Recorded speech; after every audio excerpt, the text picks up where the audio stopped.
certas histórias são sempre contadas da mesma forma, e quem decide o que deve ser lembrado e o que deve ser esquecido, a escritora nigeriana Chimamanda Adichie, no livro O Perigo de uma História Única, explica que quando ouvimos apenas um lado da história, criamos estereótipos e, o pior, acabamos acreditando neles.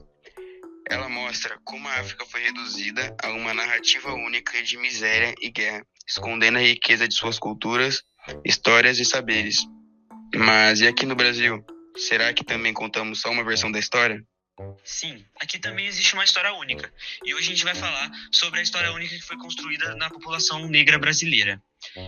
Nessa narrativa, as pessoas negras são quase sempre retratadas como escravizadas, marginalizadas ou violentadas. Mas de onde que vem essa visão? E como ela se mantém até hoje? E os mais importantes, quais são os perigos de acreditar nessa versão limitada? Vamos responder essas 3 perguntas agora. A visão mais comum é que a história da população negra começa e termina na escravidão, reduzida à imagem do trabalho forçado, da submissão, da falta de cultura. É como se a única contribuição do povo negro fosse carregar peso e sofrer.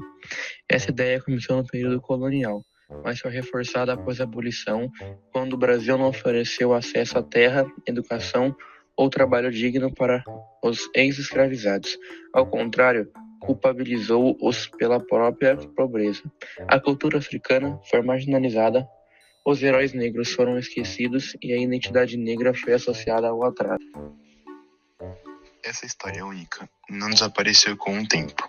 Ela continua viva porque foi reproduzida na escola, na mídia, na política e até nas piadas.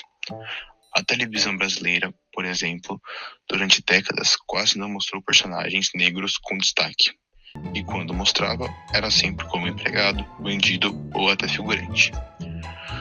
O jurista Silvio Almeida chama isso de racismo estrutural, um sistema que perpetua desigualdades mesmo sem precisar de ofensas explícitas. Já o sociológico Gessé Souza mostra como a elite brasileira criou o mito da democracia racial, uma ilusão que impede a gente de enxergar o preconceito. E por que isso é tão perigoso? Porque essa visão limita oportunidades, destrói a autoestima e naturaliza a exclusão. Quando o povo negro é sempre retratado como inferior, isso afeta a forma como ele é visto e também como se vê. Muitos jovens negros crescem sem se ver representados como protagonistas, nem nos livros, nem na televisão, nem nos espaços de poder. Essa história única desumaniza. Ela faz parecer normal que a maioria das vítimas de violência, de desemprego ou de abandono escolar sejam negras. Mas isso pode e precisa mudar. E tudo começa ao quebrar o ciclo da história única. Ouvir outras vozes, valorizar outras narrativas, dar espaços para que a população negra conte sua própria história, com orgulho, com verdade e com protagonismo. A história única é uma armadilha. Ela nos ensina a ver o outro com desconfiança, medo ou desprezo. Mas a diversidade de história tem seu equilíbrio. Existem milhares de histórias que ainda não foram contadas, de cientistas negros, líderes comunitários, artistas, professores e pensadores. Eles existem, sempre existiram, só não foram contados.